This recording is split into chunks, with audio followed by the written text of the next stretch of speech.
Hey everybody, Sean from Movie Assault here, and it is time for another video. This time out, it is going to be a video about the Dollar Tree pickups that I got over the weekend. I actually went out on Friday, which was the official launch date, if you will, of this wave of Dollar Tree titles. And I know some stores had been putting some stuff out early.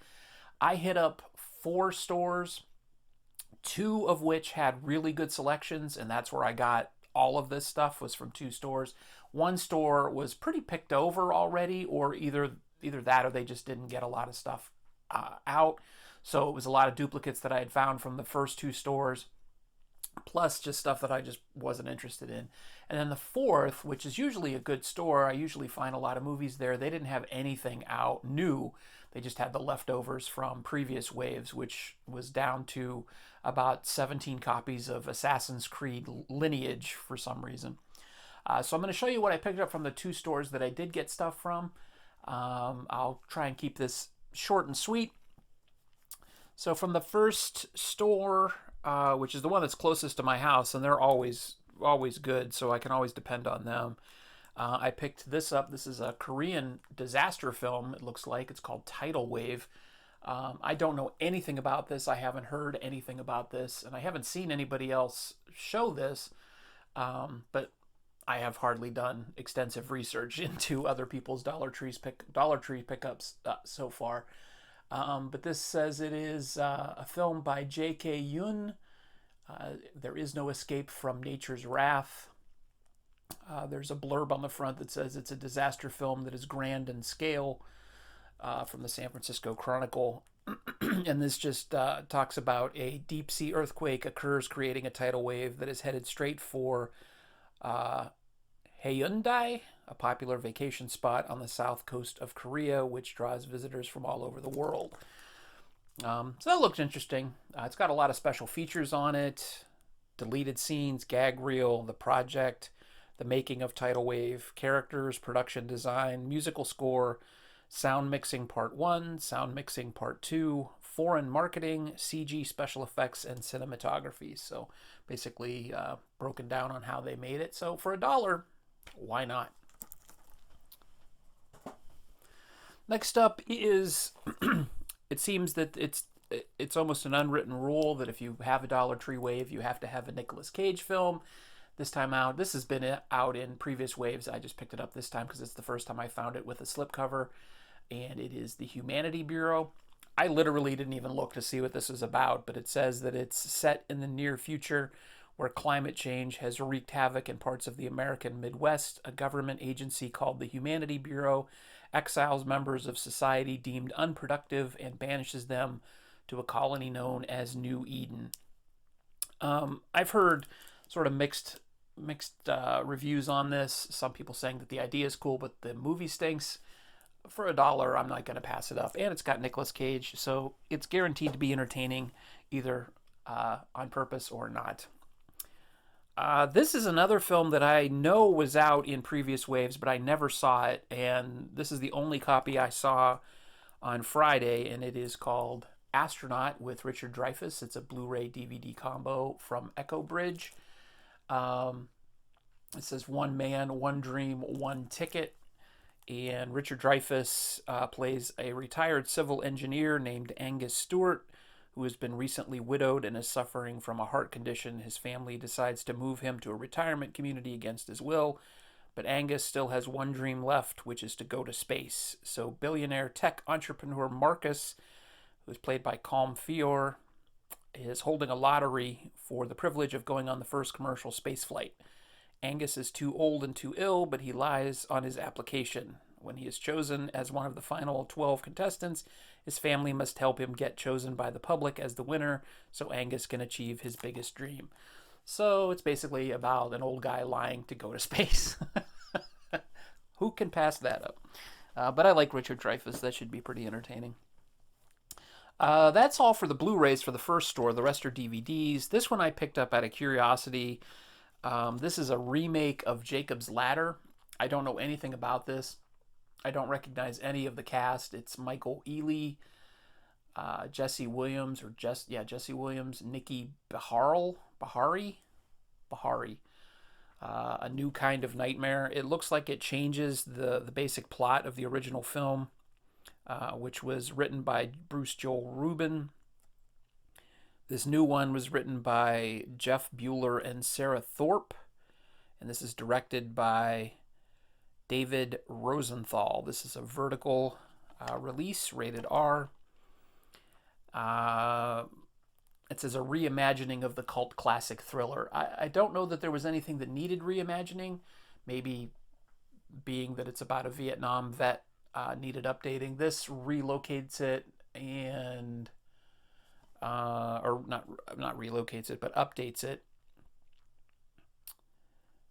and changes it a little bit. I don't want to get too much into it. Just for $1, I was curious and I wanted to see what they did with it, but I'm not expecting to enjoy it just because I'm such a big fan of the original. This one apparently is highly sought after. This is also a DVD. It's a 6-movie set called Horror Unleashed, which includes Train to Busan, Gonjiam Haunted Asylum, Dead Snow 2, Red vs. Dead, The Wailing, The House That Never Dies, Reawakening, and Afraid. And the cool thing about this one is, and this is from Welgo Entertainment, Welgo USA Entertainment.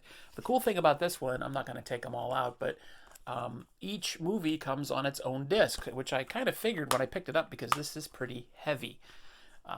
And for $1 for 6 movies, each on their own disc, awesome. And I already have Train to Busan on Blu-ray, but I don't have any of the other 5. And for $1, I would definitely want to check them out. By contrast, this is a 4-film collection, just called Horror, and it includes Spliced, The Frozen, Greystone Park, and the reason I bought it, which was John Carpenter's The Ward, which I didn't realize I already have on DVD. This is from Echo Bridge, but by contrast, this comes on 1 disc. So these movies probably will look terrible. But The Ward is directed by John Carpenter, who is, of course, responsible for some awesome movies like They Live, Prince of Darkness, Halloween, The Fog, The Thing. I've seen The Ward. It's actually okay. It's not the greatest movie he's ever made, but it's not bad. But I don't know anything about these other 3. The Frozen, definitely not to be confused with either version of Frozen, the Disney one or the one about the ski lift. Spliced, or Greystone Park. So if you've seen any of those, let me know. And then the last thing I got at the first store was this 3-pack. It's Toxic Shark, Beneath the Mississippi, and Croczilla. So this looks like some excellent CGI-infested cheese that probably would be right at home on the Sci-Fi Channel if it's not from if that's not where they originally showed up anyway. I don't know anything about these at all. Toxic Shark I've heard of, but haven't seen. And these are more Echo Bridge titles. And then from the second store, I picked up, these are all Blu-rays, I picked up Tim and Eric's $1 Billion Movie. I actually started watching this on Netflix maybe a year or so ago, and I actually thought that it was kind of funny. I didn't get to finish it, so I figured I'd pick it up. I know some people are rubbed the wrong way by their humor and don't find it funny. I thought it was hit and miss, but for $1, what the hell. Then also picked this up. This is a documentary called Hell and Back Again. I actually watched this on Friday night, and this was pretty good. It talks about a sergeant, what is his name? Nathan Harris. And originally it was supposed to be a documentary about the Afghanistan war, the war in Afghanistan. And the sergeant was actually hit by a round, and it caused him to lose the use of his leg for a little bit. And the film transformed from being a documentary about the war to more of a documentary about this guy and his transition back to regular life. And it's really good. It was nominated for Best Documentary in 2012 as an Academy Award. The film itself is from 2011, I believe. But it's definitely worth, if you can find it, it's definitely worth seeing if you're interested in kind of getting an idea of what's going on with the soldiers and combat and the transition, how difficult it is to make a transition back into civilian life. Just a really, really good kind of I don't want to say heart-wrenching, but it's just a really tough movie to watch, but it's really good. And I also picked this up. This is called A Dark Song. It says not everything can be forgotten. This is about a woman who loses her son. He gets murdered, and she's really desperate to make contact with him. And so an expert in the occult promises that he can make contact with her son. It says it's a hybrid between Steven Soderbergh and James Wan, an utterly unique film.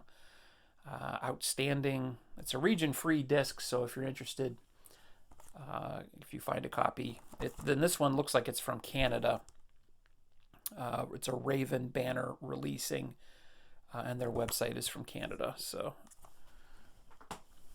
and then last but not least, John Dies at the End. I think everybody has picked this up who's found it. I've seen it on DVD places, but I didn't want to get it on DVD, but I finally held out and got it on Blu-ray. I've actually seen this. I thought it was pretty interesting. It's from the director of Phantasm and Baba Hotep, Don Coscarelli. And it's got a good cast: Paul Giamatti, Chase Williamson, Clancy Brown, Rob Mays. It's definitely a unique concept. It's pretty funny. It's pretty out there. So if you're into strange films, check out John Dies at the End. So there you go. That's a quick rundown of the stuff that I picked up at Dollar Tree this past wave. I may hit in a couple more stores. I may go back and hit the one store that didn't have anything and see if they get anything in, or just were late putting it out. But I don't anticipate making much more of an attempt to get too much stuff from this wave. There was not a lot of good stuff, and it just seemed kind of weak compared to previous waves. But I'm seeing some people who are finding stuff that I did not see, so I could be entirely wrong. So your mileage may vary at your local Dollar Trees. So if you're out there hunting, good hunting. And if you liked what you saw, please consider subscribing. And as always, feel free to rate the video by clicking the thumbs up. And if you do subscribe, hit the notification bell so you'll be notified when I make a new video. Thanks again for watching, everybody. Take it easy.